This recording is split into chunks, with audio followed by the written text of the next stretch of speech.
नमस्कार शेतकरी मित्रांनो, मी आपला शेतकरी पुत्र शिवाजी पुन्हा स्वागत करतो आपल्या कृषी मित्र शिवाजी या यूट्यूब चॅनलवरती। शेतकरी मित्रांनो, आज या व्हिडिओच्या माध्यमातून आपण मिरची पिकांवर पहिली फवारणी कोणती घ्यावी याबद्दल सविस्तर माहिती जाणून घेणार आहोत। जर आपण आपल्या चॅनलवरती नवीन असाल तर सर्वात अगोदर आपल्या यूट्यूब चॅनलला इथं सबस्क्राईब करून घ्यायचं आहे, जेणेकरून असेच शेतीविषयक माहितीचे व्हिडिओ आपल्यापर्यंत लवकरात लवकर येईल। शेतकरी मित्रांनो, महाराष्ट्रामध्ये 1 मेपासून मिरचीची लागवड ही सुरू आहे। काही ठिकाणी मिरची लागवड झालेली आहे आणि काही ठिकाणी ही मिरचीची लागवड चालू आहे। ज्या शेतकऱ्यांनी मिरचीची लागवड केलेली आहे त्यांनी 10 ते 15 दिवसानंतर कोणती फवारणी ही मिरची पिकांवर घेतल्या गेली पाहिजे यामध्ये बरेच शेतकऱ्यांमध्ये संभ्रम असतो। त्यामुळे या व्हिडिओच्या माध्यमातून आपण मिरची पिकांवर पहिली फवारणी कोणती घ्यावी याबद्दल माहिती जाणून घेणार आहोत। शेतकरी मित्रांनो, जर आपली लागवड झालेली असेल आणि आपली लागवड झाल्यापासून 15 ते 20 दिवस झालेले असेल तर आपल्याला एक चांगल्या पद्धतीचं कीटकनाशक घेणं खूप गरजेचं आहे, जेणेकरून चुरडामुरडा हा रोग आपल्या मिरची पिकाला सुरुवातीपासून येणार नाहीत। तर शेतकरी मित्रांनो, आपण या व्हिडिओच्या माध्यमातून मी तुम्हाला एक कीटकनाशक सांगणार आहे जे की तुम्हाला तुमच्या मिरची पिकांवरती पहिली फवारणी करायची आहे। शेतकरी मित्रांनो, त्या कीटकनाशकाचं नाव आहे बेनिविया। बेनिविया हे FMC या कंपनीचं कीटकनाशक आहे। एक दर्जेदार कंपनीचं आणि एक जागतिक कंपनीचं नामांकित कंपनीचं हे बेनिविया हे कीटकनाशक आहे। शेतकरी मित्रांनो, जर या बेनिवियामध्ये जर आपण विचार केला तर याच्यामध्ये एक मुख्य घटक आहेत। त्याच्यामध्ये सायनट्रानिलिप्रोल हे 10.26 OD या फॉर्मॅटमध्ये अवेलेबल आहेत। शेतकरी मित्रांनो, हे एक ब्रॉड स्पेक्ट्रम इन्सेक्टिसाइड आहेत। ब्रॉड स्पेक्ट्रम म्हणजे हे एकाच वेळी अनेक किडींचा नायनाट करतं, तसेच हे वेगवेगळ्या किडींना मारण्याचं काम करतं।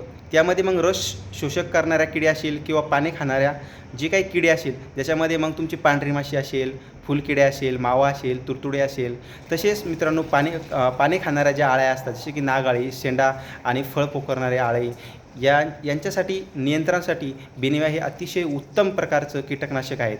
शेतकरी मित्रांनो, या कीटकनाशकाचे जर फायदे आपण विचारात घेतले तर हे दुहेरी नियंत्रण करतं, म्हणजे एकाच वेळेस अनेक किडींना मारण्याचं काम हे बेनिविया करतं। तसेच शेतकरी मित्रांनो, हे ट्रान्सलेमिनार ॲक्शन ह्या इन्सेक्टिसाईडमध्ये आपल्याला बघायला मिळतं। ट्रान्सलेमिनार ॲक्शन म्हणजे जेव्हा आपण फवारणी करतो तेव्हा हे कीटकनाशक पानाच्या आतमध्ये जाऊन जे पानाच्या पाठीमागं लपलेले जी कीड असते त्याला मारण्याचं काम करतं शेतकरी मित्रांनो। तसेच ते सिस्टमॅटिक इन्सेक्टिसाईड म्हणून सुद्धा ते एक खूप छान पद्धतीने काम करतं। तसेच शेतकरी मित्रांनो, पीक वाढीस मदत करण्यासाठी सुद्धा हे खूप चांगलं इन्सेक्टिसाईड आहे। जेव्हा आपण या इन्सेक्टिसाईडची फवारणी आपल्या मिरची पिकांवरती करतो तेव्हा आपल्या जी पानं आहेत त्या पानामध्ये क्लोरोफिलचं कंटेंट वाढवण्याचं काम हे करतं आणि आपल्या पिकांना हिरवेपणा टिकून ठेवण्यासाठी हे मदत करतं। तसेच जेव्हा आपण लागवड करतो तेव्हा नवीन फुटवे काढण्यासाठी सुद्धा बेनिविया हे खूप छान पद्धतीने काम करतं। तसेच शेतकरी मित्रांनो, जो काही आपला मिरची पिकांवरती सुरुवातीपासूनच बोकड्या किंवा आपण त्याला आपल्या भाषेमध्ये चुरडामुरडा हा रोग म्हणतो, हा रोग अतिशय बिकट आहेत किंवा अतिशय घातक हा रोग आपण मिरची पिकांवर समजतो।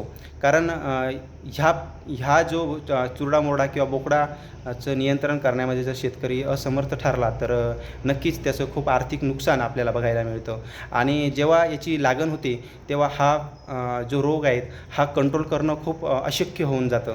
मग त्यामुळेच आपण योग्य त्या पद्धतीने जर फवारण्या केला तर नक्कीच आपल्याला या रोगांपासून सुटका मिळण्यासाठी मदत होईल। तर शेतकरी मित्रांनो, जेव्हा आपण याचं प्रमाणचा जर विचार केला तर 1 लिटरसाठी 1 मिली हे प्रमाण आपल्याला इथं वापरायचं आहे। ते शेतकरी मित्रांनो, जेव्हा आपण फवारणी करतो त्यावेळेस कोणत्या गोष्टीची काळजी घेतली गेली पाहिजे। तर शेतकरी मित्रांनो, जेव्हा इन्सेक्टिसाईडची फवारणी करू बेनिवियाची तेव्हा त्याच्यासोबत आपल्याला स्टिकर वापरणं खूप गरजेचं आहे, जेणेकरून जे कीटकनाशक आहेत त्याची योग्य त्या पद्धतीने ते पाण्यावरती चिटकवून राहील आणि ते जास्त काळपर्यंत टिकून राहील। तसेच शेतकरी मित्रांनो, जेव्हा जमीन ही आपली ओली असेल तेव्हा आपण कीटकनाशकाचा फवारणी केली पाहिजे।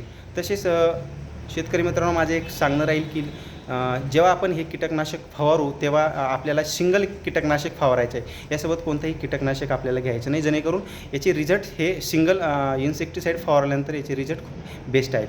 तर शेतकरी मित्रांनो, ह्या सर्व गोष्टीची तुम्हाला सावधगिरी बाळगायची आहे, जेणेकरून तुम्हाला योग्य त्या पद्धतीने रिझल्ट येईल. तर शेतकरी मित्रांनो, तुम्हीसुद्धा जर हे इन्सेक्टिसाईड फवारला असेल तर आपल्या कमेंट बॉक्समध्ये नक्की सांगायचे की तुम्हाला या कीटकनाशकाचे रिझल्ट कसे आलेत व तुमच्या काही समस्या असेल तर आपल्या कमेंट बॉक्समध्ये नक्की कळवायचं आहेत. नमस्कार शेतकरी मित्रांनो, भेटू पुढच्या व्हिडिओमध्ये.